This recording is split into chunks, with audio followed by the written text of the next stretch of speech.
Welcome to our mobile computing proposal, which is going to consist of speaking about the sophomores through senior age group through our district, which is just under 200 students and staff, and they'll be the group we're discussing throughout the proposal. The first step to our proposal is recognizing the problem. Like I said, the first step to our mobile computing and one-on-one common learning environment is recognizing our problem. And our problem is that technology is constantly changing and evolving just like our students are. Other districts and schools have implemented the one-to-one common learning environment, which means basically that every student and teacher has a computer, iPad, Chromebook, or any other technology that they use on a daily basis for some sort of learning method of a teacher's choice. And in order to remain competitive with other institutions, our institution must be willing to implement mobile learning, and that's what this proposal is about. And not to mention that students will need to possess this knowledge of technology in order to be successful later in life, whether they go to a university or tech school or they just join the workforce. You may be wondering what our solution to this big problem is, and the solution to the problem is investing our time and money into things such as Chromebooks, which is listed here.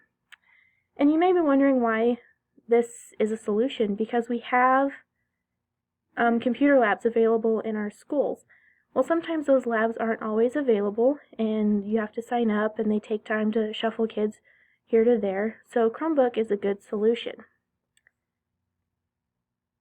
Our solution is investing the time and money into the purchase of these Google Chromebooks, which have great features,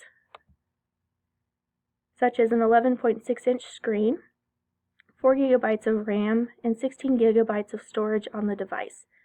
Not to mention the storage space provided by Google for anything our students create on the Chromebook. Each student and teacher will be given a book, and that will help be the solution to our problem.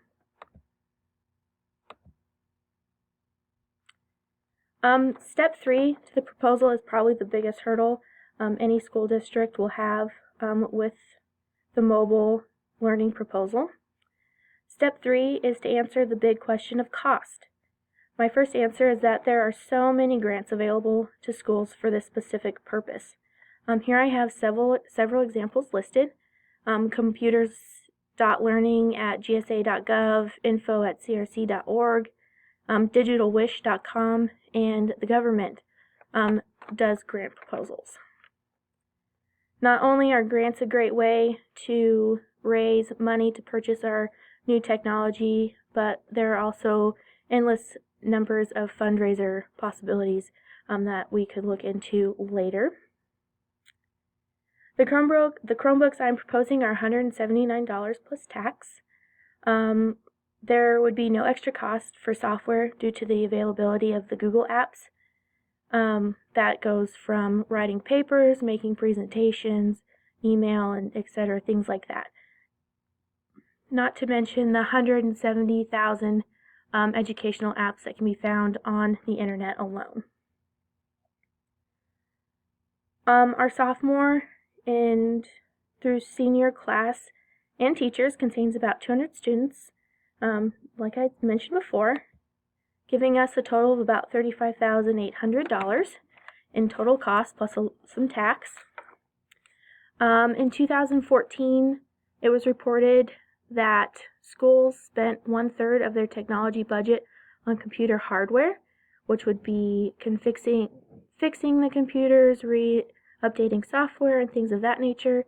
With the Chromebooks, that number on the budget would be reduced significantly due to the fact that we wouldn't be using software, we'd be using apps and different things of that nature, so that would also help with the cost. The next step is step 4, which is the implementation of the Chromebooks. This will be a stepwise process that begins with the administration and their policies and expectations. Then the teachers will implement the technology to students based on the administration policies and their own. Finally, students will begin using the technology accordingly. These steps can be discussed more in depth at a later time. Not only would we follow this implementation stepwise process, but we could also look at creating things like student-run help desks. Students can help students can help teachers, and we can encourage the use of the technology even further than just using them in the classroom. The final step to the mobile computing proposal is looking at the impact it will have on our learning environments. The first impact is that students will have a better understanding of the technology that's being used in the universities and in our world today, not just by students, but by the workforce and our future bosses and future leaders of the world. The next impact is that teachers will be able to teach in new ways, in new creative ways that will encourage learning and participation both from staff and from students. There has been a noticeable increase in group participation and group project learning, which can be seen through different research that's been done. The next impact to the one-to-one proposal is that it increases the equity of access to students, parents, and all the staff.